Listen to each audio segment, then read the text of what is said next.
You got to record me, huh, Tommy? Okay, and then in the red is where we spend our money. Obviously, administrative costs, insurance, printing, postage, et cetera.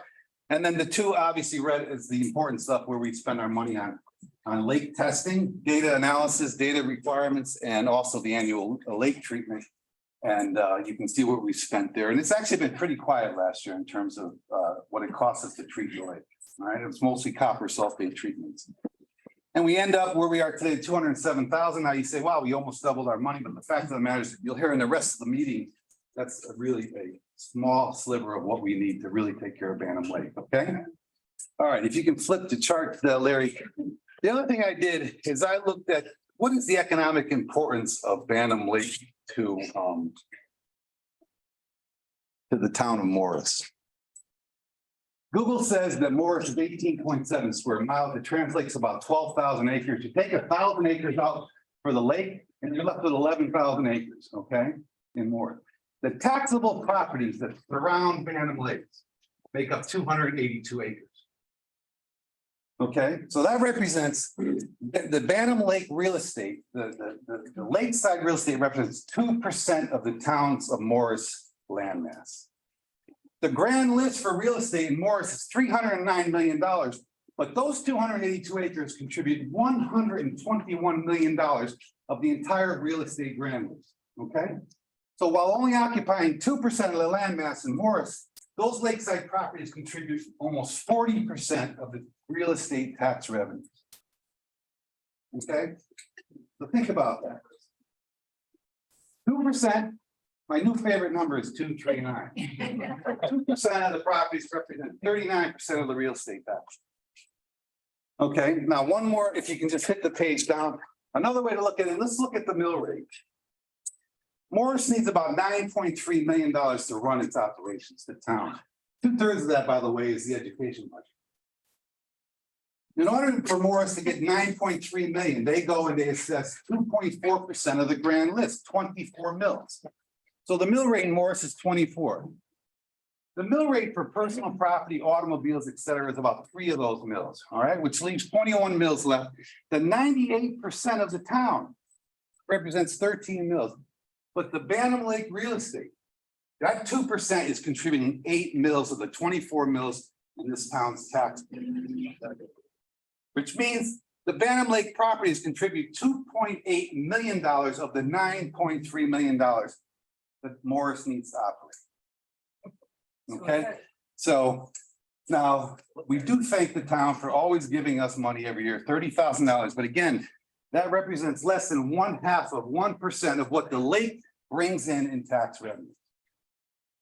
Okay, so I think I just wanted to give it as a prelude to the rest of the meeting. The economic value of Bantam Lake properties to the town of Morris. And it also has other economic properties to the county, obviously, tourism dollars, not just Morris, Litchfield, et cetera. But I wanted to just hone in on some data with respect to Morris. So I'm going to stop there and. May we have a motion to approve the treasurer's report, please?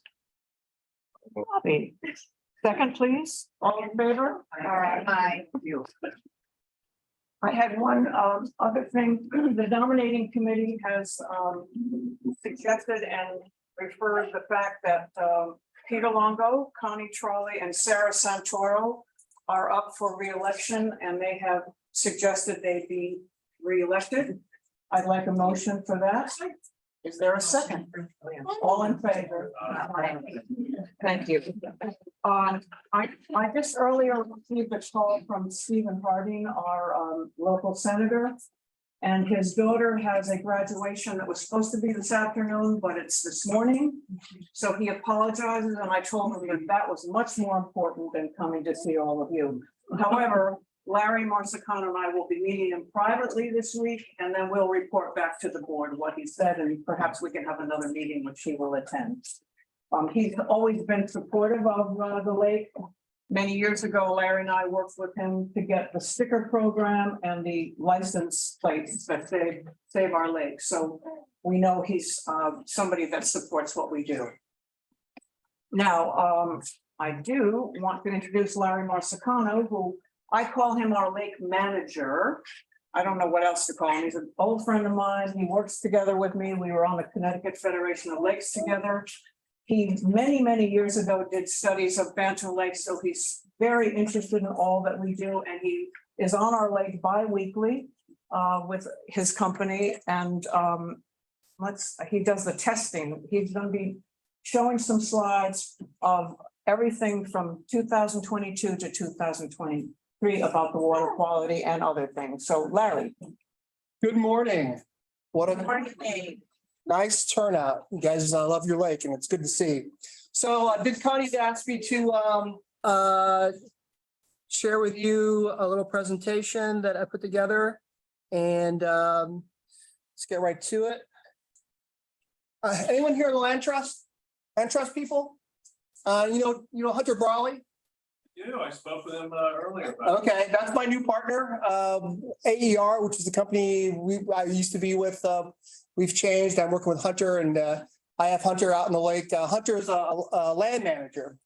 I'm a lake manager, and we both do ecology. And now he's coming out with me on the lake, and it's been a great transition to work with Hunter, who I've known for many, many years. Let's see here. All right. So what I wanted to do today is talk to you a little bit about the water quality. Last year in 2022, I'm going to touch a little bit on the 2023, what we were seeing early this season. I'm going to then talk about some of the monitoring in the watershed of the lake that was recommended as part of that TMDL, that total maximum daily loading study.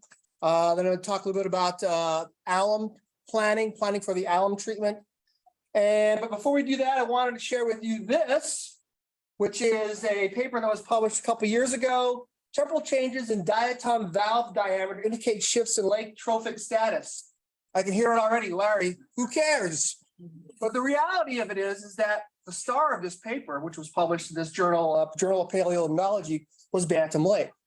And we were able to actually prove this theory that some of the dimensions of some of these microfossils were related to the trophic status of the lake, because we knew a lot about the historic trophic status of the lake going back to almost 1850. We had cored this lake back in a past life. I used to do this work where we used to take sediment cores, analyze the fossil flora throughout these cores, and reconstruct the historical water quality of the lake. And this was back in the 90s when I did this.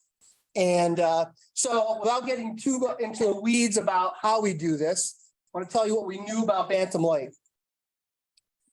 This is on the left here. This trophic score is kind of a combination of the variables you would use to assess the trophic state of the lake: Secchi, transparency, chlorophyll, phosphorus, those sorts of things. I'm so sorry, my phone's not working. What does trophic mean? So the amount of growth in the lake, the algae growth, really, for you. Yeah. Well, no, I mean, there's always growth. I mean, lakes without growth is not a healthy lake either. So, but too much is bad, right? So there's these thresholds. A oligotrophic lake is kind of like really crystal clear. And then there's lakes like the mesotrophic lakes, which most of our lakes in Connecticut are like. And then eutrophic lakes, which lots and lots and lots of productivity, algae productivity, which Bantam is now. But if you go back in time, Bantam back in 1850 was much, much, much different. And it didn't change for, roughly 50 years up until about 1900, when things started to slowly change for the first 50 years. So Bantam went from a kind of an oligotrophic lake to a mesotrophic lake. And then sometime after, let's say 1845, 1850, after that, to the point of 1965, 1970, 75, something changed. And now the lake is in this condition here, eutrophic, which you guys are familiar with, the algae blooms, so forth and so on.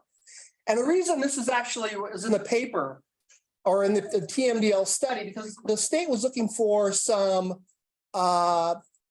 goals, right? What can we get Bantam back to if we implement a lot of the projects that was in that watershed-based study? So the goal is to get the lake back into this kind of condition right here. It's not feasible to think we're going to get it back here, but it's certainly a feasible goal to get a lake back into a mesotrophic condition. Anybody been on this lake for longer than 50 years? Sound about right in terms of what we're seeing here, in terms of what the fossils were telling us? Yeah. Yeah, we did this kind of work for a lot of lakes back in my youth. All right, so let's talk about what happened last year. One of the things Connie mentioned, we monitor the cyanobacteria, the blue-green algae. And every couple of weeks, we send these reports. They look kind of like this. There are thresholds for the different types of the different concentrations. All right, you can't see the mouse. If you point to the Oh. screen now on important. Oh. Let's see, is there a way of getting, there used to be a way to get the mouse to work. Let's see, how's that? There's just- Laser pointer, how's that? There we go. All right. All right, so there's corresponding concentrations of cells that correspond with the different kinds of conditions. No risk, moderate risk, high risk from cyanobacteria. So the beginning of the season, very low concentrations, no risk. As we start moving from early June up through mid-July, that risk increases exponentially, right? And the arrow here, it indicates on the timeline here, down here, when you treated. So I think you treated the first time around mid-July, and look what happens to the cell concentrations. They come crashing down, back down into here. And it lasts for about a month, and then things start to go back up because treatment doesn't kill all the cyanobacteria, all the blue-green algae. They continue to grow, and it comes back up, and it came back up. And you treat it again, came down a little bit, but not quite as much, or not nearly as much as it did the first time. And then you had these conditions for the balance of the year. So, and you guys live it and see it every day. I like to use other kinds of indicators. Oh. There we go. So some of you guys might be familiar with this thing, Secchi disc. This is something we use to measure transparency in the water column. So one of the things we do is we measure that each time we go out. The more transparency, the less algae, right? The more algae, the less transparency. So here's our chart from last year. High transparency from 3 to 4 in the early part of the season, corresponding with the low concentrations of algae. And then things start to kind of go slide downward. And by mid-July, the transparency is in that 1 to 2 meter range, or 3 to 6 feet. You treat, comes back up, goes back down afterwards, you treat again. This other thing here is phycocyanin. It's kind of like chlorophyll, what makes the algae green, photosynthesis, except it's unique to the cyanobacteria, the blue-green algae. So we can kind of get a relative measure of that using fluorometry. And the reason this interesting poster is over here. How many had a black light poster in there? There you go. So you had a poster, right? And then you used to shine the black light, which is really UV light, and boom, these colors come out, right? Same principle. You'd shine the meter we send down, shines the light out, fluoresces the pigments in the blue-green algae. You measure that. So what happens? Beginning of the year, they're pretty low. They slowly climb, they get up to here, bless you. You treat, comes back down for about a month, goes back up, you treat again, right? So all these three sets, the cyanobacteria cell concentrations, the Secchi disc transparency, and the black light post, the phycocyanin, all saying the same thing. That's kind of what happens. It's good for me to know that I have corresponding data sets that corroborate, the cell counts. Why does the second treatment look as effective as the first? That's a good question. It could be because by that time, and Don might know more about that, but you're treating, you're hitting that population that it exists. These things go through different growth phases. So you might hit it when it's, the growth rate is not as high as when it is later in the season. So you still have cells out there that are multiplying, and it becomes and we're going to get to that for a second. The question then becomes, the first treatment's good, second treatment not so good. Is there something we can do different, right? So has there been studies in terms of less time to hit them? Man's on to something over here. So give me 1 second. All right, so let's see here. Change the slide. Well, we're not changing. There we go. All right, I do want to touch about this year. So we just went out there this year. Here's our cell concentrations. And this dotted line down here is the average for last year. So we use the corresponding days of the year. And we can see that this year, the beginning of the season, there was a lot of algae out there. And I suspect you guys knew that, right? So it has come down. And now it's more similar to what we saw last year in recent weeks, right? Same thing with the other variables that we use. Secchi transparency starting this year was really low, similar to what we see at the end of the season last year. It has come back up. I was just out there a couple of days ago. I would say that the Secchi transparency now is in this range here, 2.6 meters, which means, we're where we should be. But we had that interesting bloom in the beginning of the season. Likewise with the phycocyanin, it was very high in the beginning of the season. It has come down to where we would anticipate it to be. I brought this slide back up again because we talked about the treatment, and this gentleman over here said, is there a timing? Typically, you have the bloom, Connie makes the call, Dom comes out, treats the lake. It's a response, right? There are those that are now looking to be proactive and treat differently. So now, this is a publication from the Army Corps of Engineers. They're using the life cycle of the cyanobacteria, blue-green algae, kind of as a gauge to when to treat. So we're in the summer now, right? And these things are out there multiplying and going through exponential growth. At the end of the season, they'll create these specialized cells. The rest of the vegetative cell will die, but these specialized cells, we call them aconites, will go to the bottom. And depending on where they are in the sediments, how deep they are, they will be what germinates the following year based on either temperature or light. What people are doing now is treating here, or this experimental work is they're treating here when they're germinating early in the spring, getting the population early, right? So there's going to be less out there. And we're looking at this. And there's actually, these folks are down in southern state, but our two of our major water companies, Regional Water Authority and Aquarian, are both doing this now, experimenting with this. And we're watching that very closely to see if that's something that we might be able to do here. So those aconites, those blue-green algae seeds, right, they can last for an awfully long time. And again, depending on where they are, if they're really deep, they'll never germinate. But if they're in water, from 1 to 4 meters deep, they get enough sunlight in the spring, temperatures warm up enough and they germinate. So it might be interesting to see or think about trying to get them early in the season. Talking about that TMDL and that watershed modeling, that there was a recommendation in that TMDL study from the state to monitor the watershed. We were asked to create a quality assurance project plan, or step-by-step, how do you do the monitoring? And then we were asked to do the monitoring, and we've been doing that. And I don't have data. We've collected several sets of data. I'm not going to share that with you now, but just want to share with you that there's the sites, up by Dog Pond, the outlet of Dog Pond, the down a little bit in the west branch of the Bantam River, Brook Street, if you guys are familiar with that area. The outlet at Bantam Pond, the outlet at Little Pond, where the two branches, the confluence of the two branches. Also, I don't even know how to get rid of this. Down here where Whittlesea enters, and then also where the lake, where the water comes out of the lake. So we've been monitoring that. But there's also other data that's. There we go.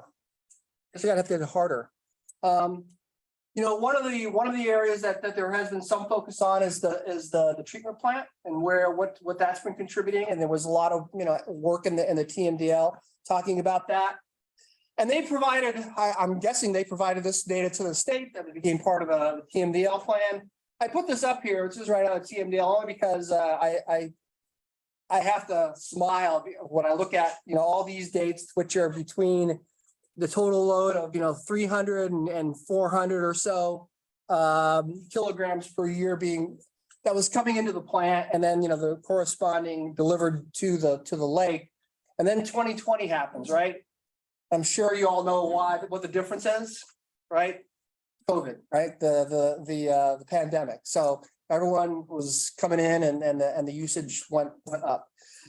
The water pollution control facility folks have been very good about sharing data they have collected. They've shared it with Connie. So they have years of this data where they're looking at, they sample up at the outlet at Dog Pond, in the area next to the plant, and down at Brooks Road in the west branch of the Bantam River. So I've plotted some of that, and these are just concentrations. This is not loading. This is just how much per unit volume there is of phosphorus in the lake. You should clarify for Woodbridge.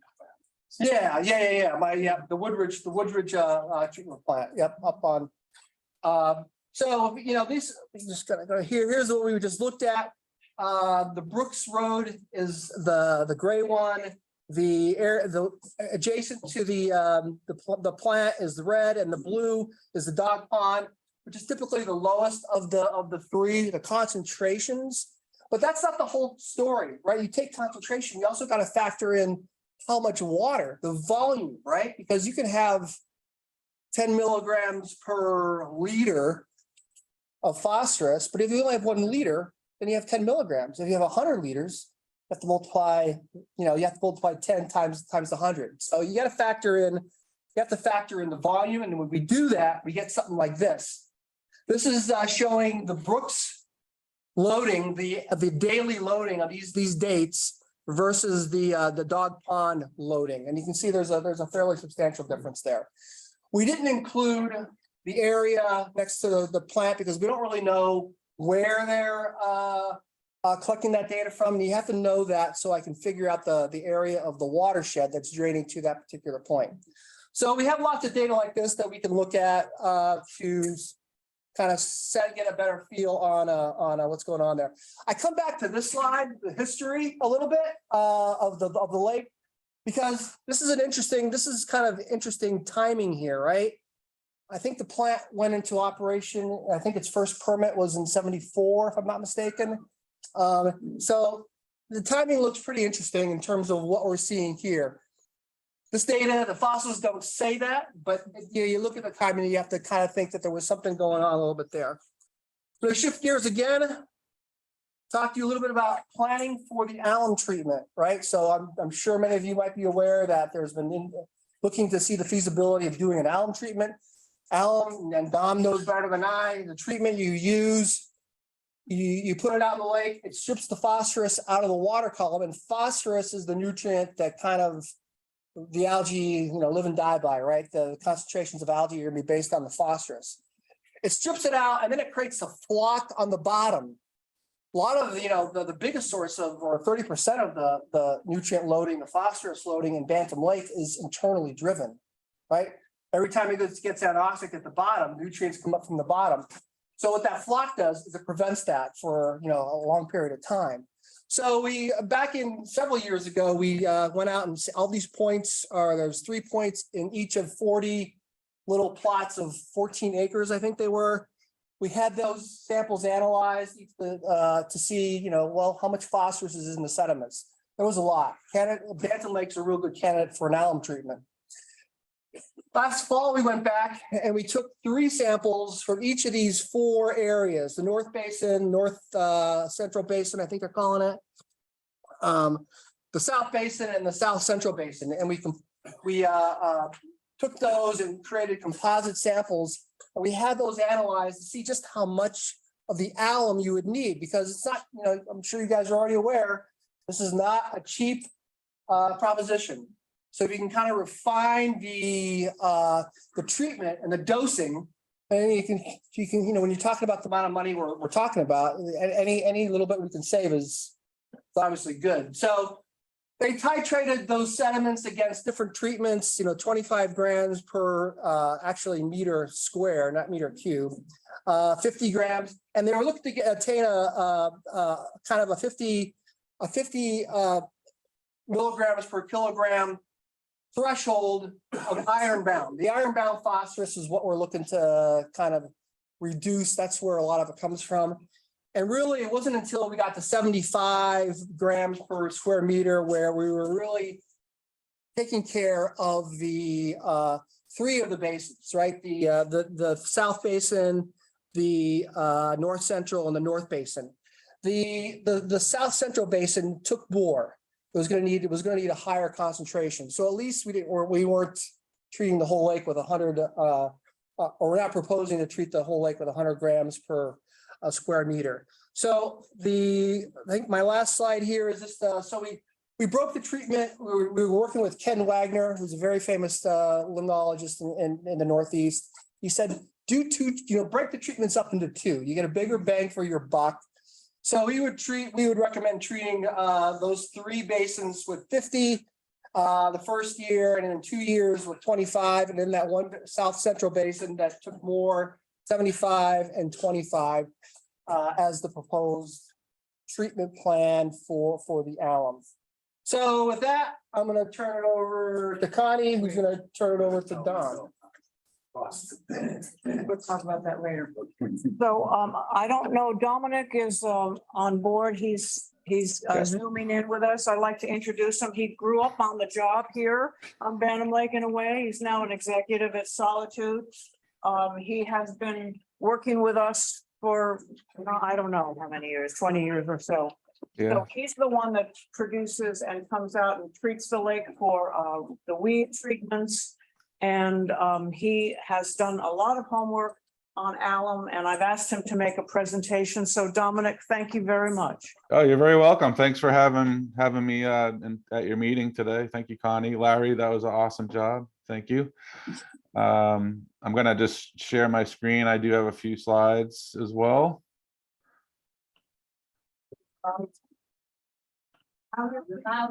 Dominic, can you go a little bit louder? Oh yeah, sure. Can you guys hear me? Not too well. Wait, he could probably turn the volume up Oh, okay. on the Zoom. Do it again, Dominic. Can you hear me now, guys? Is that better? Turn it up on Zoom. Yeah, sometimes you can. Let's see here. He gets a little more Can you hear? How's that? How's that? there. No, no. No, I'm just about yet. For 1 sec. Give us 1 sec. No worries. I'm back to full. I want to get to this. Maybe it's mute on the bottom. No, I mean, you see where your camera is? Oh, yeah, over here. Yeah, I think it's there. Yeah.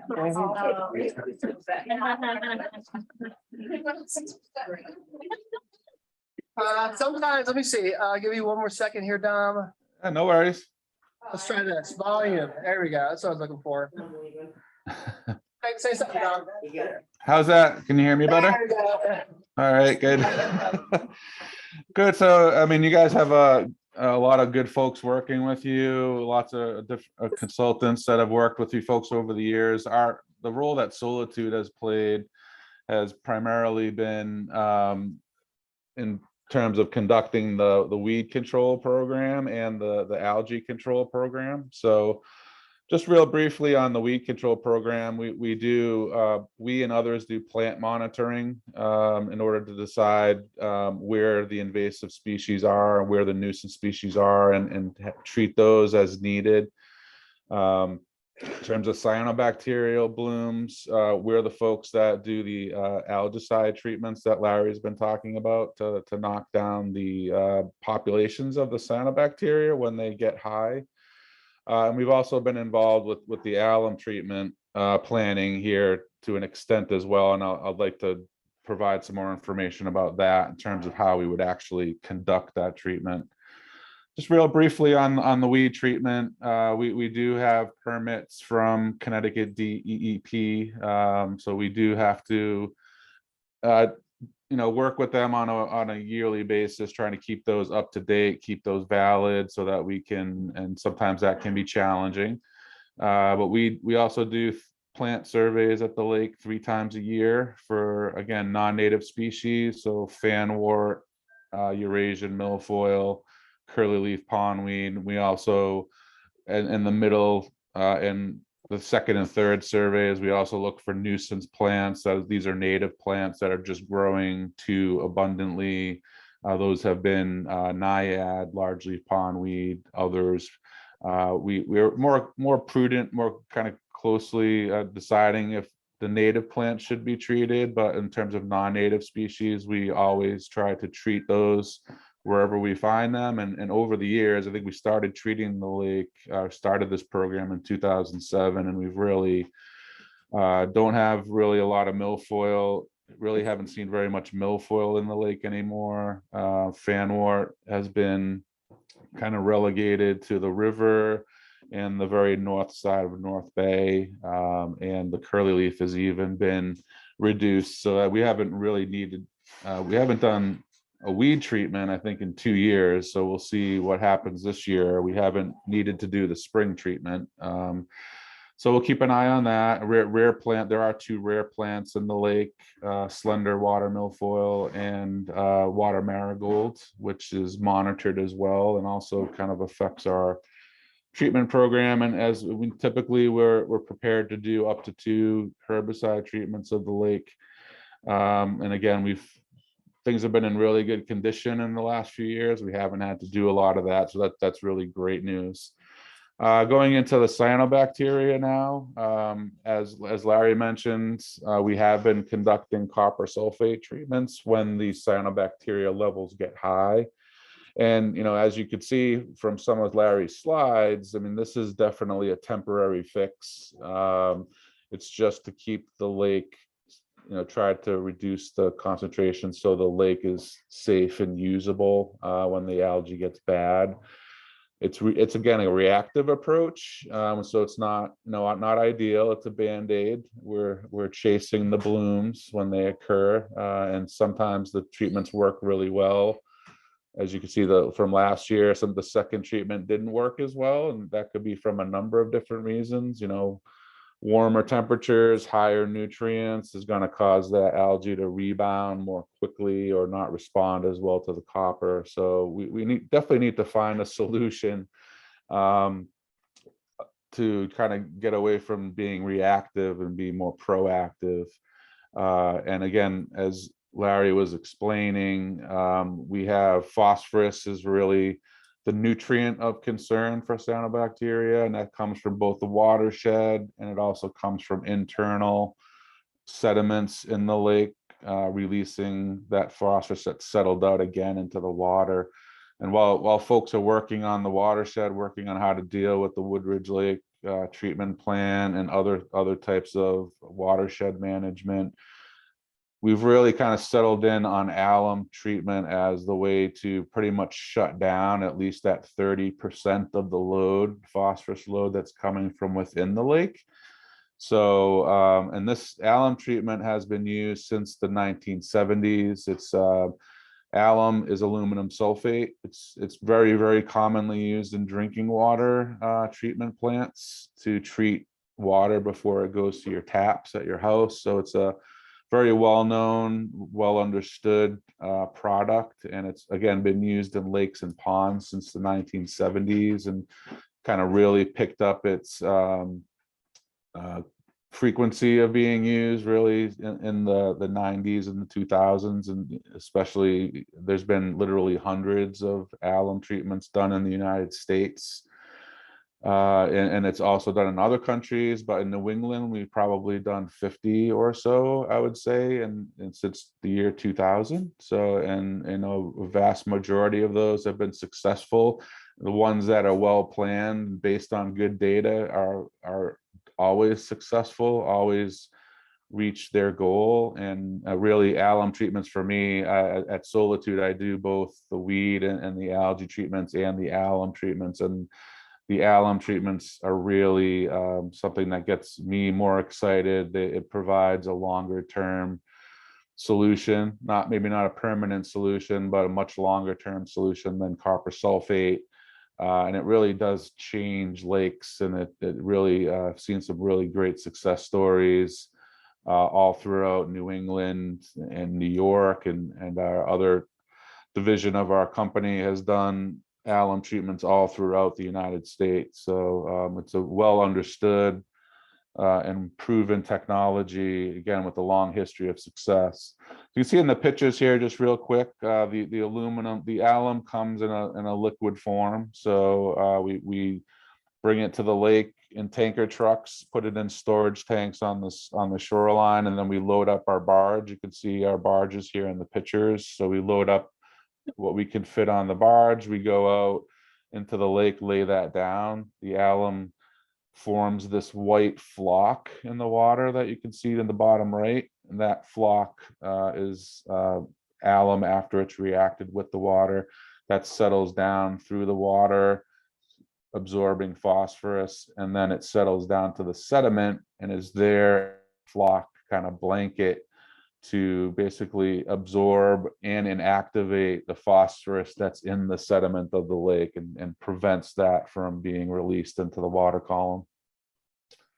Here's just a couple pictures of underwater pictures. You can see on the top left there, that's the flock settling down through the water. So, it almost looks like a snowstorm. And on the bottom, on the right side there is the bottom of a lake as it's being treated with alum. So you can see that almost snowy looking blanket on the bottom, and that will eventually compact and actually incorporate into the top layer of the sediment that we're trying to inactivate. So that looks like that only for about a few days or a week, and then within a week or two after the treatment, you really can't even tell that the alum's there. It's been kind of incorporated into the sediment. Couple more pictures. Another picture of one of our barges on the bottom showing the flock trail behind there. The bigger picture here is just kind of one of our sites at a lake that we do this. You can see the storage tanks there, the tanker trucks that bring the product in, our barge to the left. So this would be a very large project for us as well. You do have a relatively large amount of phosphorus that's been kind of assessed through the testing that Larry was describing. You do have a substantial dose, so this is going to require multiple weeks of treatment, multiple hundreds of thousands of gallons of alum, liquid alum, because alum is only about 4.4% aluminum. With the high dose, we would also apply a second aluminum containing compound called sodium aluminate, which helps to balance potential pH changes from alum. So we want to keep the pH in the lake stable. But again, we've conducted hundreds of these treatments. We understand the complexity and what's needed. The barges are all GPS tracked, so we have the treatment areas and the doses all programmed in. So it's a very scientific and detailed approach that's used here. And again, it's been done very successfully before. So we'll keep up the copper treatments as needed to keep the lake usable. But I think ultimately I'm excited that this is a goal now of the BLPA to try to get this done. So I think it's really, I hope everybody gets excited, because this could really change the face of Bantam Lake's water quality for many years. So, and that's really all the slides I had. So Connie, I can move along, and I'm happy to answer any questions. Not yet, but thank you very much, Tom. You're welcome. I'm going to make it very simple. For somebody asked me to make it simple, phosphorus is bad. We can treat the lake with alum, and it costs a lot of money. So what can you all do? I'm going to introduce Kathy Hill, who's been working very hard putting packages together for you to sign, to write. She's done a fantastic job on our newsletter. If you have copies of it, kind of explains everything about what we do. So without further ado, Kathy.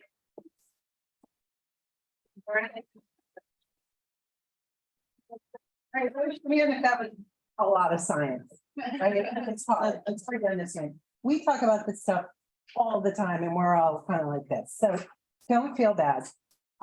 Fortunately, Sarah and I have made a newsletter. There's several over there. It's going to be posted today on the website, and it's going to be mailed out too. And we subscribe to the KISS principle. Anybody know what that is? Keep it simple, stupid. That's how I live. The newsletter is gonna explain in my terminology, a lot of what Dominic and Larry, worked so hard to bring together with all their data. And there's also a little bit of pictures and news and our merchandise flyer. But anyway, that might be a little helpful in summarizing this. And like Connie said, this is a two-prong approach.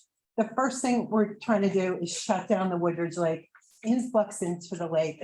The TDML data has proven positively that there is a significant contribution of effluent that's leaching into the Bantam River from the Woodridge Lake system entering our lake. We need to stop it. That is a really big endeavor because that gets into politics. I'll touch on that in a minute. Second prong is to clarify the water that we're dealing with now. We cannot continue on this path. We need the alum treatment. It's very, very expensive at the tune of over $2 million. Now, if we use Peter's documentation and we take and throw that into the budget, that's not going to be a pretty picture. We can't do this on our own as homeowners. We shouldn't be expected to. Our feeling is the state has opened a boat launch here and they certainly have presence. And this has to we have to at least get some help from them. So our big push today, and my colleagues over here are going to start handing these petitions out. If you would like to sign it, we would gratefully appreciate that. It's 2 pages long, but the synopsis is at the end of it.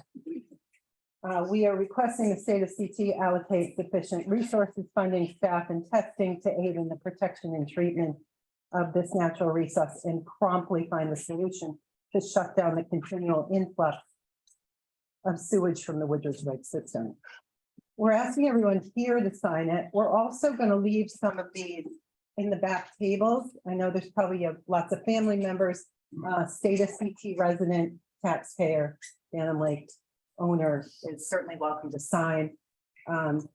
And we're also going to provide some self-addressed stamped envelopes. If you go home and maybe get us 10 or 100 signatures, pop it in the mail to us. This is all going to go to the state in an attempt to try to get their attention, their funding, their help.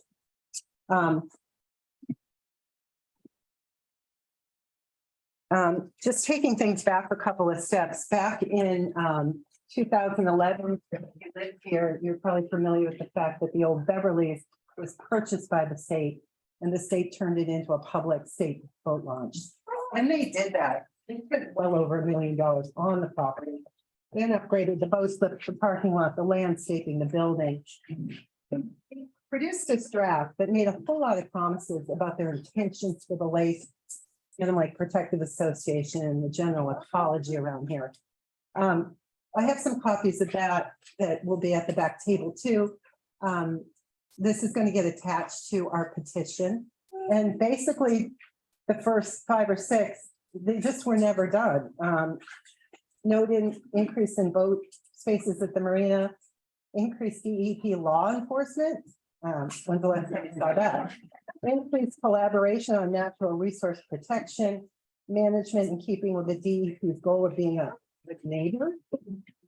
Create an advisory committee consisting of DEP staff, Bantam Lake Patrol, Bantam Lake Protective Association, Morris First Selectmen. It didn't happen. None of it happened. So our feeling is we've been sort of abandoned by the state. And additionally, the Woodridge Lake sewer system that was issued a consent order in 1989 to make changes, make improvements, or be fined. With the math, that's over 30 years. Sorry, that's over 30 years ago that the DEP issued a consent order to the Woodridge Lake sewer district to fix their system. They didn't do it because they've been unable to find solutions, but the DEP has basically just kicked the can on this and knowing that there was effluent leaching out of that system. The reason now that we have grit is because this TDML document has summarized and pointed at that as being a significant contributor. That's an EPA and state DEP document. They can't refute it. So that's why we feel at this point, we're sort of on this tipping point that we really have a shot at getting some help from them, but we're not going to get it without voices. And 12 of us on the board just can't do it. We need the masses. We need, your signatures. We need you to write to your state reps, your local reps, and demand some help. Otherwise, we're going to be splitting $2.5 million amongst few of us. I don't think anyone's gonna want that. Get Peter back there. Just on another note, the Woodridge Lake has tried to negotiate with the Litchfield WPCA in an attempt to tie in their system. There's not a lot of progress on that. It's a difficult situation politically.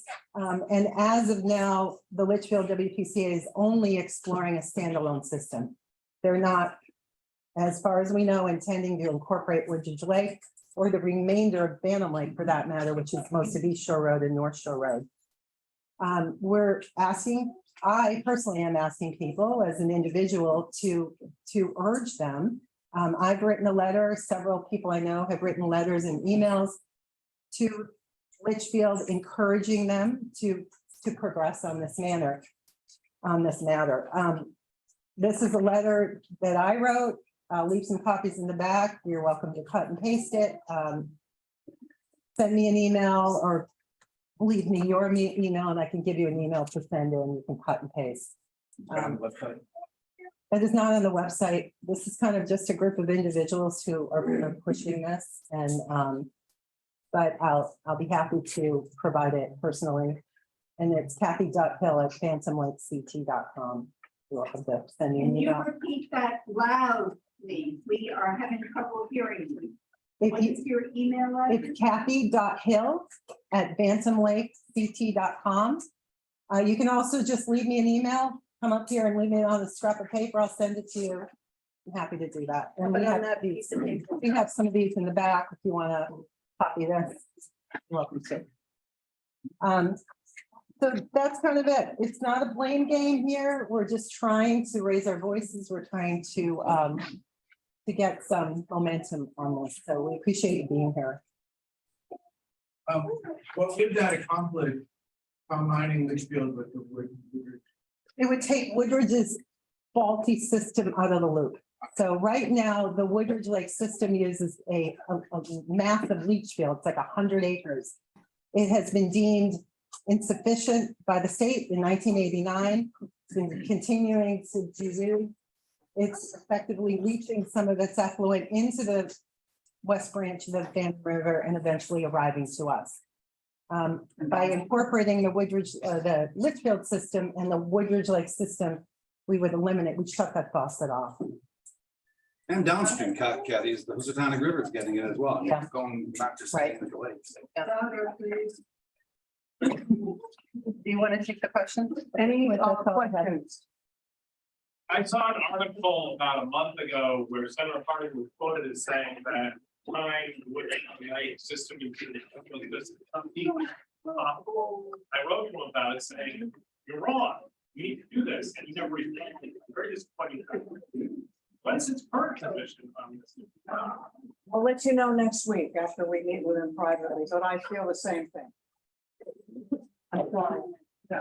Is there a way at some point to get News 12 or the news on our side to do a report on this for Connecticut state people to hear about it? We probably will. John McKenna's there. Thank you. John McKenna, our local wonderful reporter, is here with us, so he will be putting something in his Waterbury Republican as well. I think the most important points that Kathy highlighted was the fact that there's this consent order in place.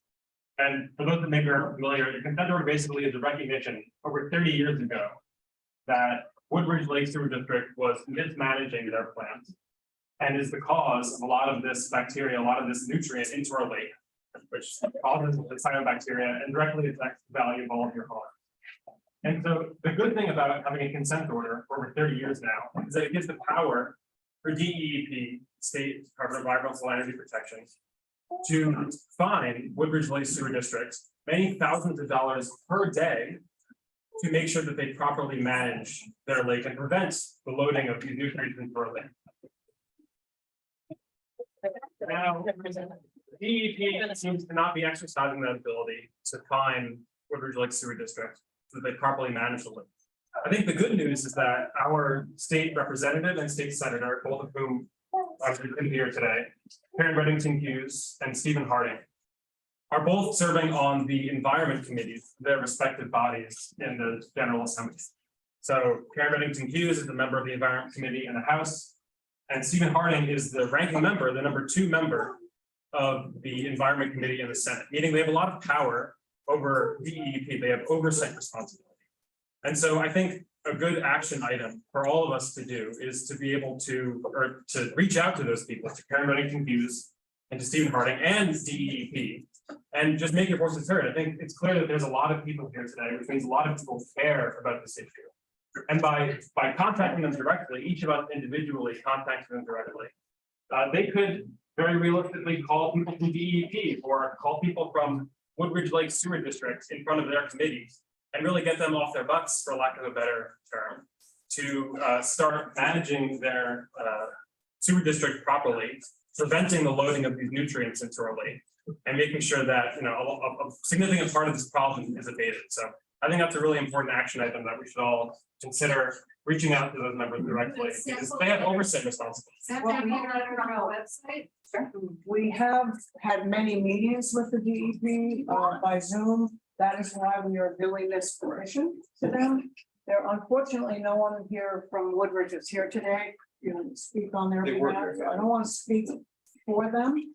They have tried to do all kinds of things to solve their problem. But remember what we heard today, the internal loading is really harming Lake as much as the Woodridge Lake. So it's not just that. No, I understand that. I think there are, we can control and parts that we can't control, but we should be able to. We can certainly write for our senators, and we can certainly write to the Litchfield, which would be a great savings to the kind of the Litchfield system. But thank you for your input. I'm sorry. Oh, sorry. Sorry.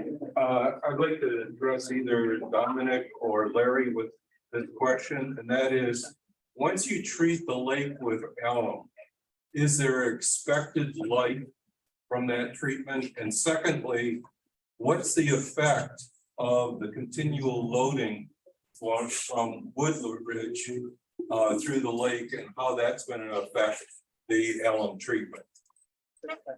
Tom, you want to go first? Yeah, I'll go first. So if you had kind of more of a normal external loading, or the watershed management had kind of already been done, that wasn't as big a part of the puzzle anymore. An alum treatment typically will last for 20 years plus or minus years. So what the continued external loading is going to do is kind of undermine how long the alum treatment's going to last. It's also going to it's obviously loading phosphorus still to the lake, so it'll also kind of not make the improvement that the alum could make, as it would kind of limit how much the lake improves. So it does two things. It doesn't make the lake as good as it could be after an alum treatment, and it also kind of eventually will kind of undermine the alum treatment earlier than normal. 10 to 15 years. Yeah, I mean, it's a two-pronged approach, right? You have a lot coming from the bottom, but you have a lot coming from the watershed too. So to do one and not the other, you definitely want to treat both sides of the coin. And it's not just Woodridge Lake, it's all the watershed. I mean, we have the Litchfield Country Club, we've got Whittlesea Brook, we've got other areas that have been mentioned by the state. Yeah, and there was a plan, right? There's the watershed-based plan that the state came up with at different places that can be addressed to reduce loading. I mean, I know Tom White is here. He's been doing certain areas that were illuminated that are in Morris that they're trying to take care of. White Memorial is handling the problems over at the Litchfield Country Club. So all of those things combined will help. I'd say, look, I think what's the number we use, I mean, I think it's 10. We said 15 years because of the other thing. This one related. So- I guess, there's the alum treatment and then there's the watershed Correct. issue. I'd be curious, sorry, what? Stand up. Oh, hi, I'm Robbie. And now I've lost my train of thought. Oh, dear God. So for the alum treatment, I'd be curious, we need to do both at the same time. And my thoughts are, as far as the watershed, we have a lot of voices and we're all going to be shuffling emails and slips of paper. Can we hire someone to represent us, to have a powerful voice to go talk to the people that are sitting on this incredible document? Number one. And then number two, with the alum treatment, can Peter put together a plan so that we can start to accrue our money and come up with some sliding scale of who's on the lake and who's near the lake and who loves the lake, including people that use their boats and who knows what in the lake? But can we start now? Yeah, I mean, the best answer to that is state of Connecticut. The fact that they haven't issued these fines, I mean, the fact, the state of Connecticut, we're trying to get them to fund this, or a big portion of this alum treatment. So then I go back to the hired person to have a loud voice. Yeah, no, I think we're We have doing met it. with some Actually, we have people, met, we've the had some board. meetings in Hartford, but I think, yeah, it's Lobbyist. the point. Are we there yet? An environmental lawyer. Like, is a lawsuit what this is coming to? If this action doesn't help, Well, that's a nuclear war kind of. right? No, I know. I don't think we're ready there. I don't think we're ready for We're not nuclear ready. war just yet. Okay. I think Okay. it's a good point, and we've That actually answers done my some question. internal. Now, the other thing is that any upgrade or change to the sewer system is gonna take 20 years or so. I mean, it's gonna take a long time. That's not gonna be next week. The fastest thing we can do is alum. Dominic's already put in a permit to try to do it for next year. So we've got some plans we're thinking about. Yeah, we should be doing everything, but this'll help. Connie, Sorry.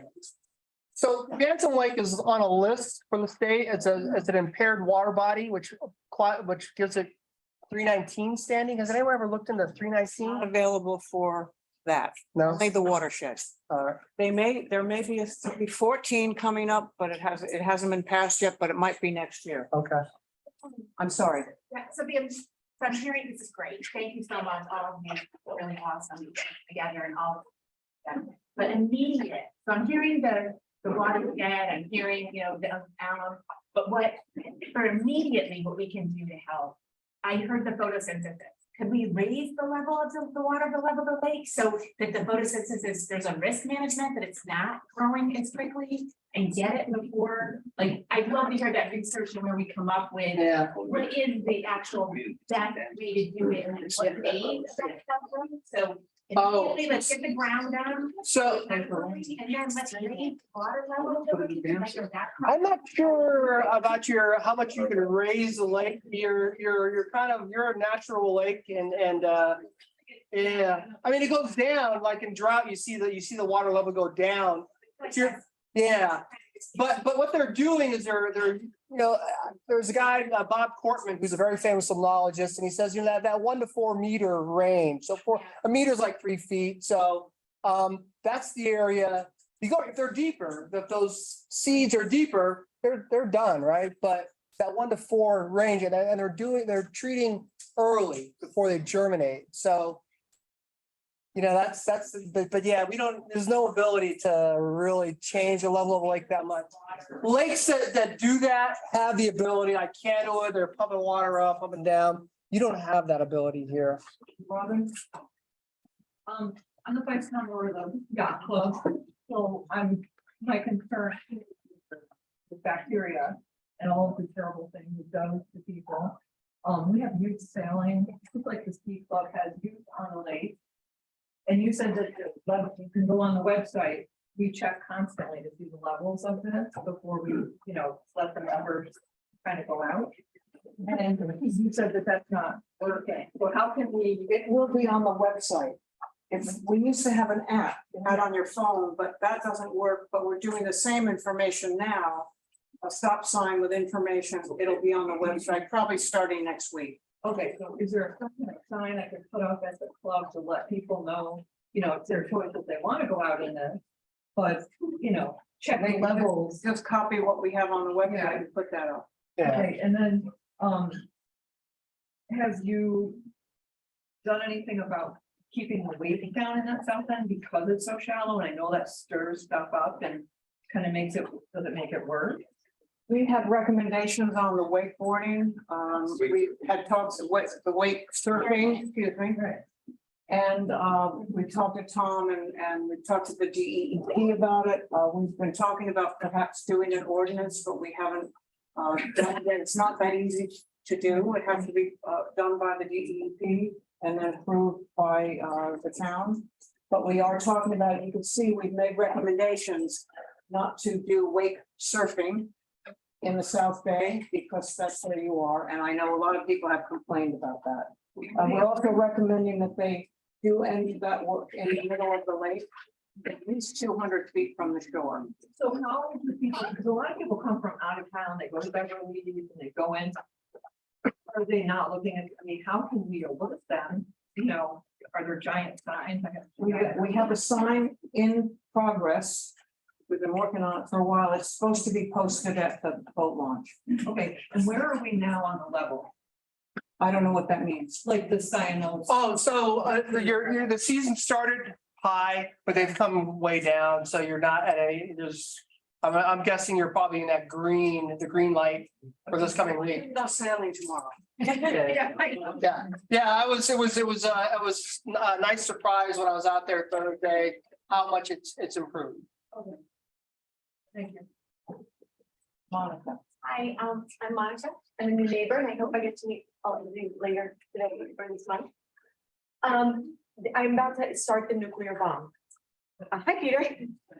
So here's my question. What's your name? Josh, Josh, are you an attorney? I'm a law student. Okay. First of all, he's right. So here's my question.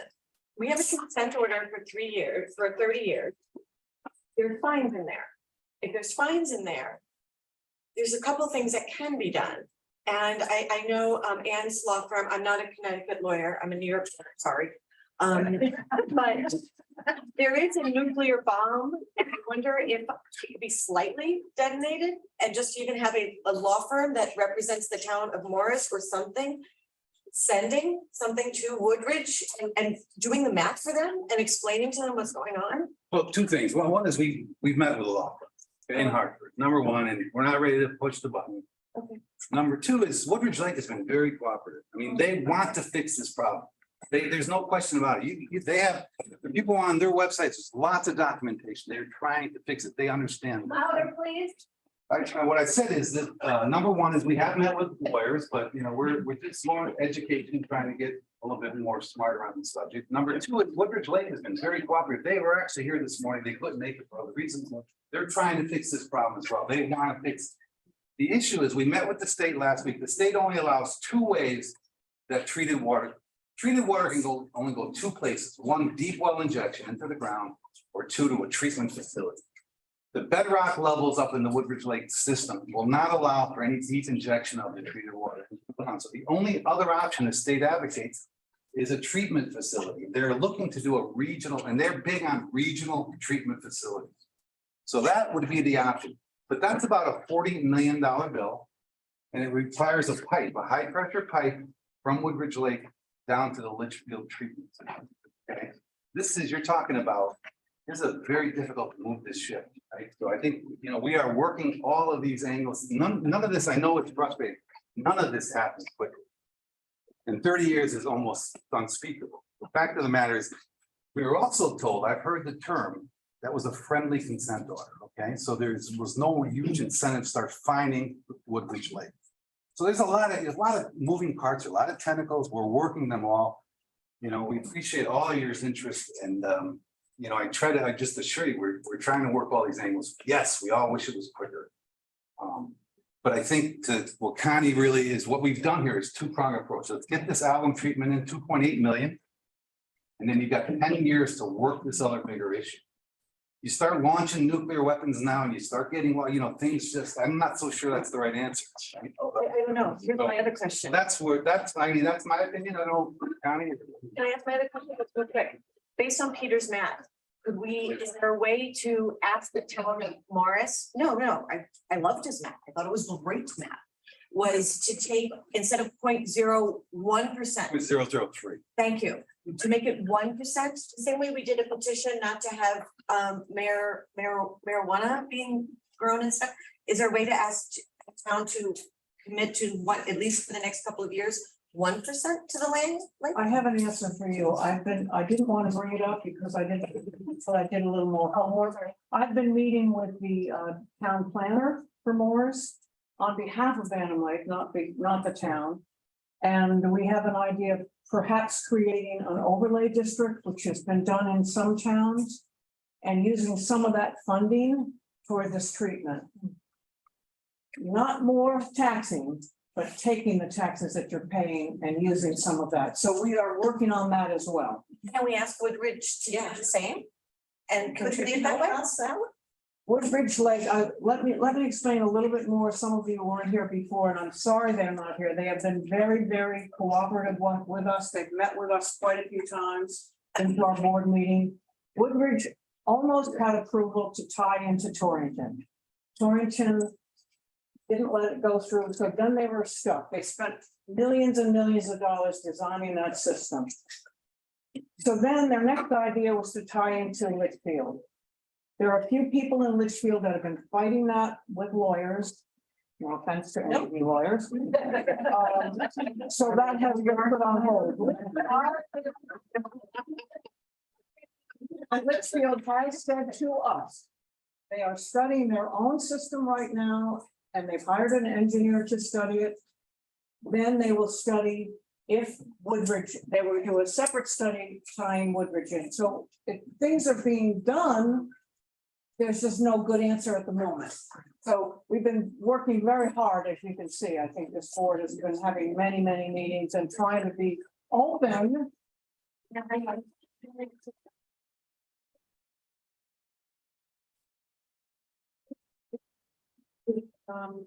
Really, really open to everybody knowing what we're doing, but so anyway, this.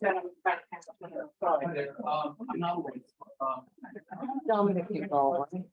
From the regional association, so that I can get every single one of those letters, et cetera. What would be really helpful if you guys would give us the contact information, full contact information, office phone numbers, name, email address, and snail mail address. And we will try to. We will do that, but let me just go back about what Kathy already said. We have the petition that's going to the DEP to help us to fund the alum and to support us. That can come from this board. The letters to Litchfield are individual. They are not part of this board. I totally. Provide the information for the people that we should get in the face of as citizens to say, hey. We'll put something on the website. Representatives on the environment committee.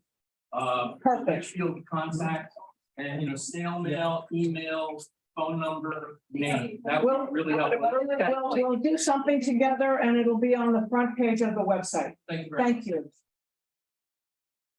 Way back here.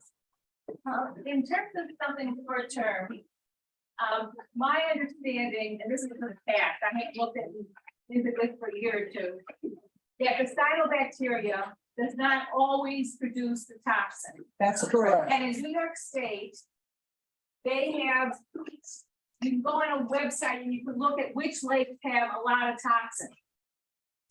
Is there some way, and apparently it's expensive to test for the toxin? You guys do tests for toxins. We do test for toxin? Yes. And so there's all kinds of toxins. So we test for the one, the most prevalent one, microcystin. And every time we test, your levels are well below the state threshold that they use, always.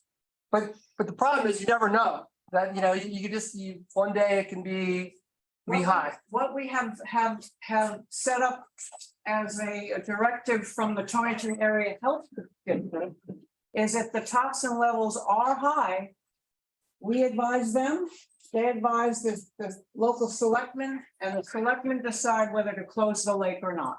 But we've never had any problem to date since we've been testing.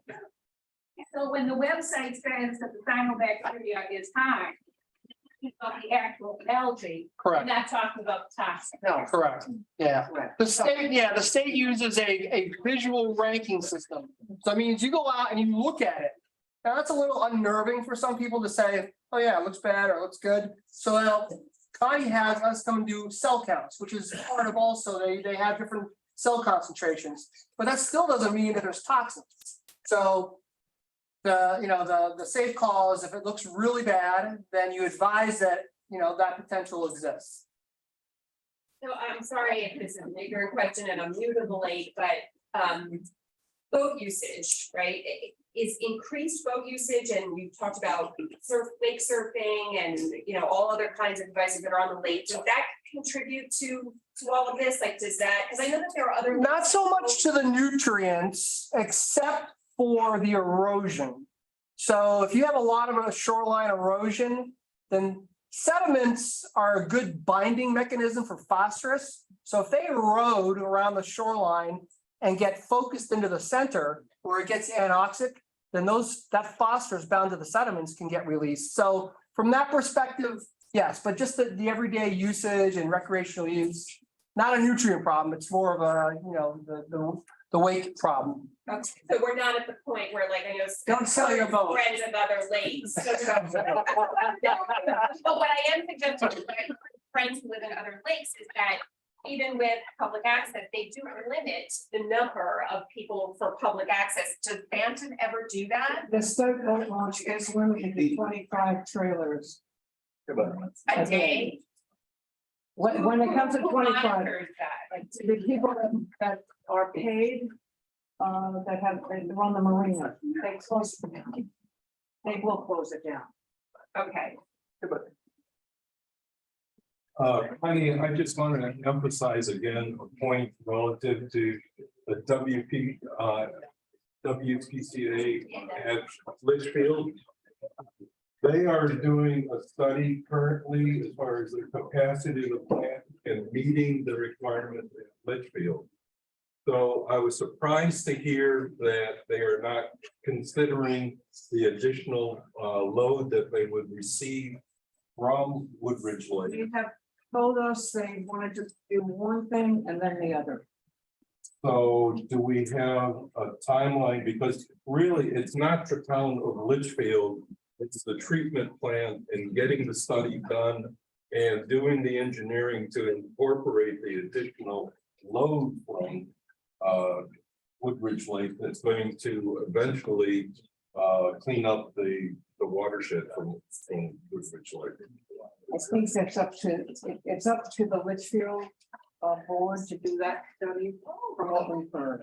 So I just want to. That's why we're writing that letter. Yeah, so I want to emphasize to the group here that it sits with the WPCA in Litchfield to complete that study. It's not the selectmen in Litchfield that Totally making that decision. Totally independent. Only 24% of Litchfield is hooked up to WPCA, so it's really an independent group. And right now they can handle 90,000 gallons a day from Woodridge. They can handle it right now with their current system. Problem is their current system needs to be upgraded. So they would have to size it for another 90,000. Woodridge can also will have a holding tank and they'll release at night, so they could actually time. And by the way, WPCA would get pretty good usage fees from, economically, this could actually be they could be better off with this. One of the sisters.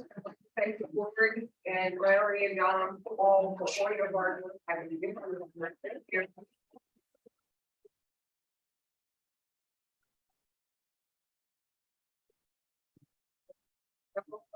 Larry, what are the costs for testing water during a 5-week? What do we, for the year, I think we have a yearly contract, so I think it's somewhere in the $15,000. We're talking about every week? We spent $18,500 last year. I reached out earlier in the day and when the month of May was screening land, which was an anomaly in and of itself. Yep. It, with everybody, as the word is getting warmer, in it, with our pets, with everything else going on. Is there a way, if it's less effective, to either A, that's quickly, or do a faster turnaround? Because in the good week, each has Yeah. posts. So my turnaround like several days from the day I collect, so I'll be getting you something this week. I probably couldn't go any faster. There might be others that might, if you wanted to go that route.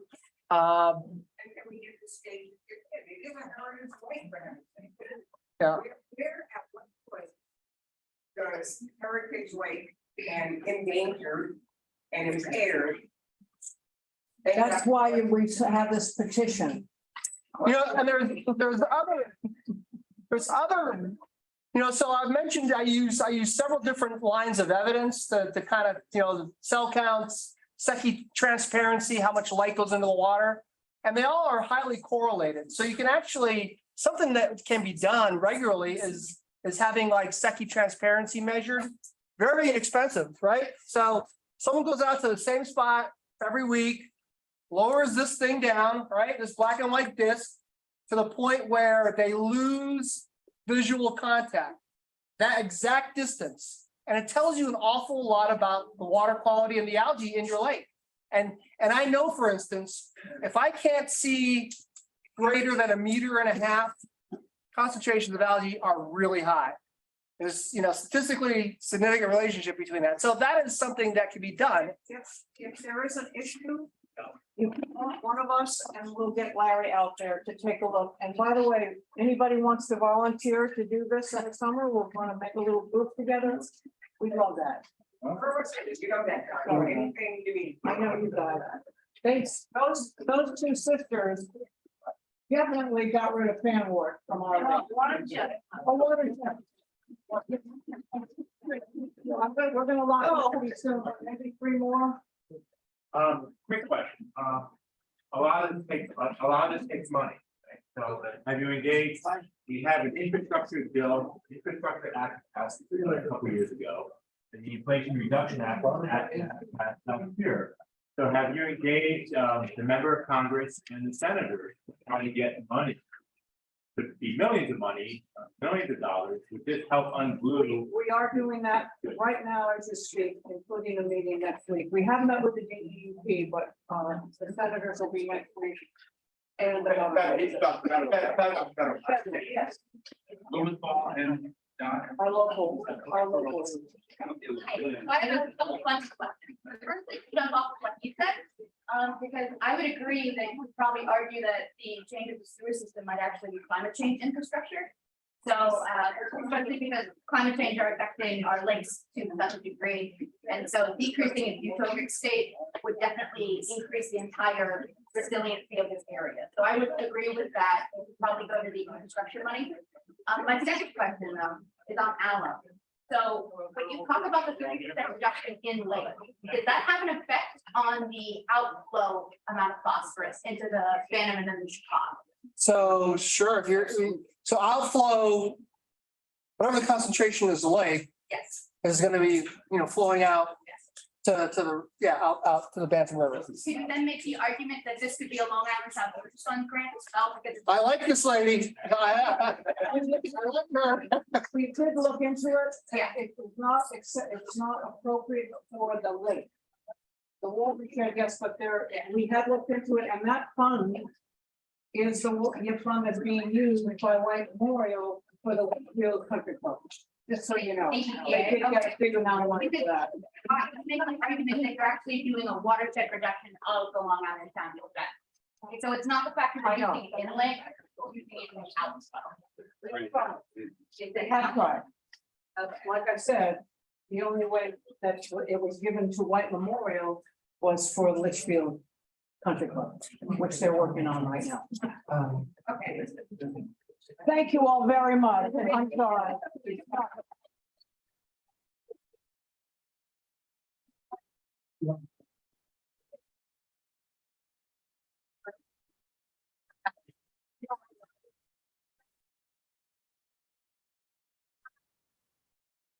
Bigger monitor.